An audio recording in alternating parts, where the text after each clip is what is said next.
میں نے کہا جی میں نے کوئی پوسٹ مارٹم اس کا نہیں کرانا, ہم نے کچھ نہیں کرانا. کہنے لگے جی پھر آپ کو جو کچھ گورنمنٹ سے ملنا وہ نہیں ملے گا. میں کہا ہمیں وہ نہیں چاہیے. اچھا جی آپ درخواست دیجیے گا کہ آپ آج سے علاج لی جا رہے ہیں. میں کہا جی کس کو دیں گی؟ وہ جو وہاں پہ ایس ایچ او بیٹھے ہوئے ہیں ان کو دیا میں نے. ایس ایچ او بیٹھے ہوئے ہیں, انہوں نے کہا جی آپ ایسا کیجیے گا ایک اپلیکیشن لکھیے گا. کہ جی کیا اپلیکیشن لکھوں جی؟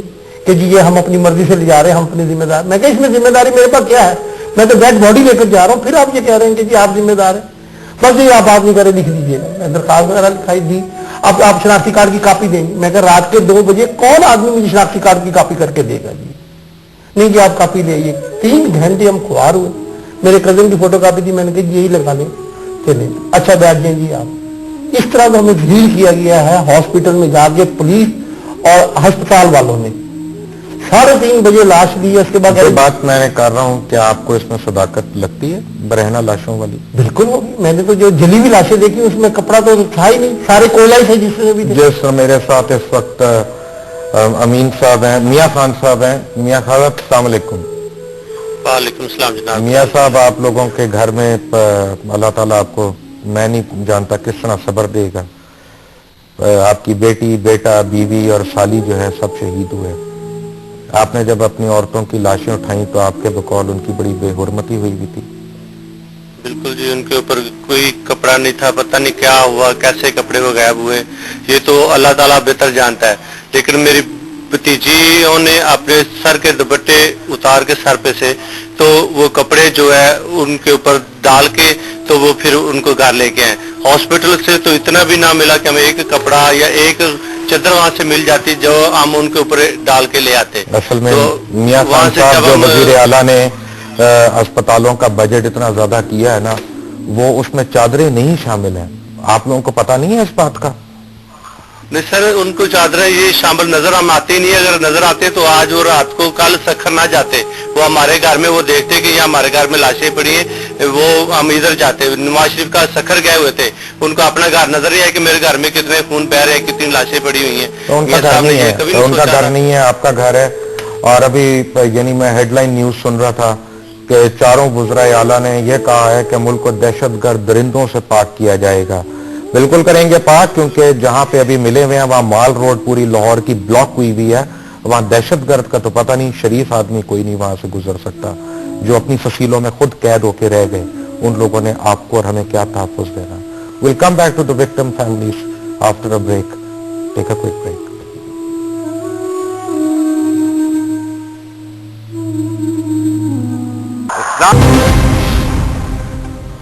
Welcome back. اور بریک پہ جانے سے پہلے آپ صرف میری باتیں سن رہے تھے.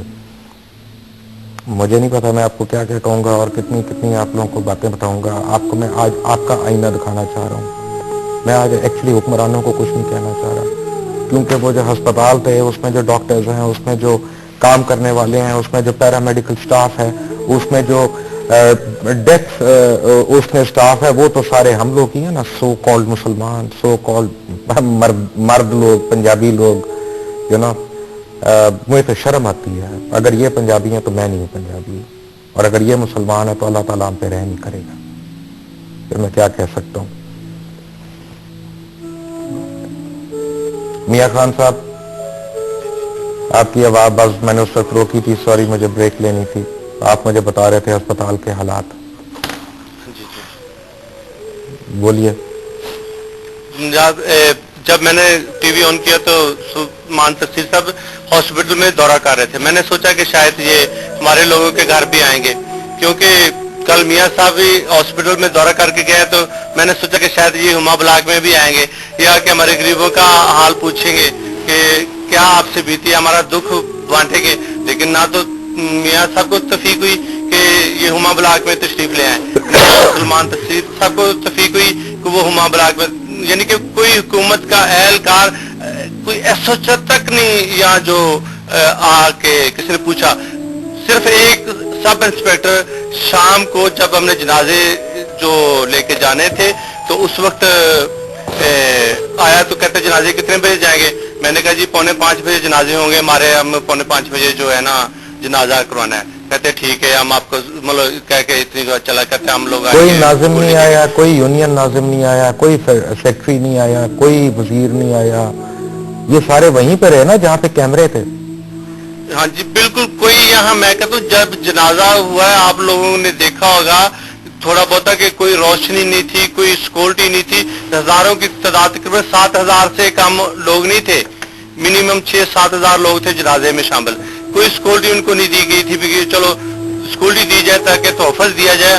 ہمیں ہمارے گھر میں تحفظ نہیں مل رہا, یہ ان کو تحفظ ہے. ان کی گاڑیوں کے آگے 10 گاڑیاں ہوتی ہیں, 15 پیچھے ہوتی ہیں, 20 موٹر سائیکل والے آگے ہوتے ہیں, لیکن ان کی اپنی زندگی پیاری ہے, ہمیں اپنی زندگی پیاری نہیں.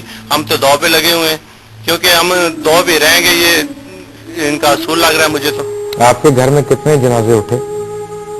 ہمارے گھر میں یہ ڈونگی گراؤنڈ میں 7 جنازے اٹھے ہیں, جن میں سے 2 میرے تھے, 4 میرے ہمسایوں کے تھے اور دوسرا بھی میرے ہمسایوں کا تھا.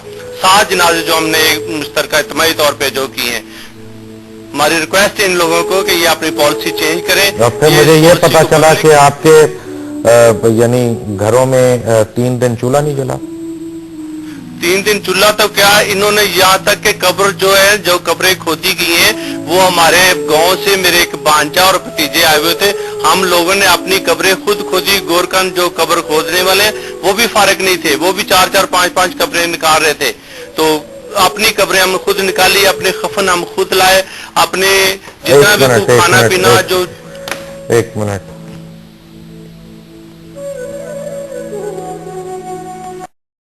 کچھ ہوا بشرا بی بی؟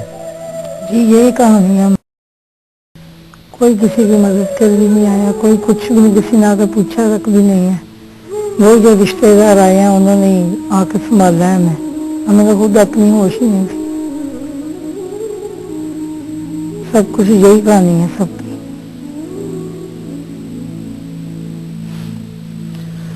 ہمارے ساتھ تو کوئی بھی نہیں آئے, بلکہ ہم نے 4,000 روپیہ گورکن کو رات 2 بجے اس نے مانگا اور وہ دیا کہ ہمیں یہ قبر صبح تک کی. وہ لاش کی اتنی بے وقوفی ہو چکی تھی, وہ نا قابل شناخت تھی, اس کو فوری ہم نے رکوانا تھا. انہوں نے کہا 4,000 روپیہ دیں گے.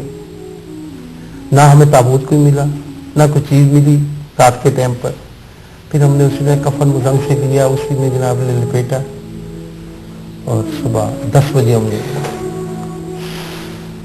نیچے پھٹے رکھے کیونکہ یہاں پہ اس کا سارا حساب ہوا تھا. تابوت تک کے لیے ہم صبح 4 بجے آئے تھے, کہاں سے خریدتے.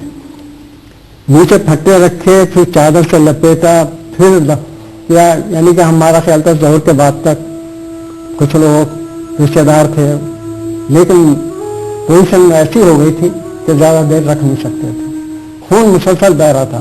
13 گھنٹے کے بعد بھی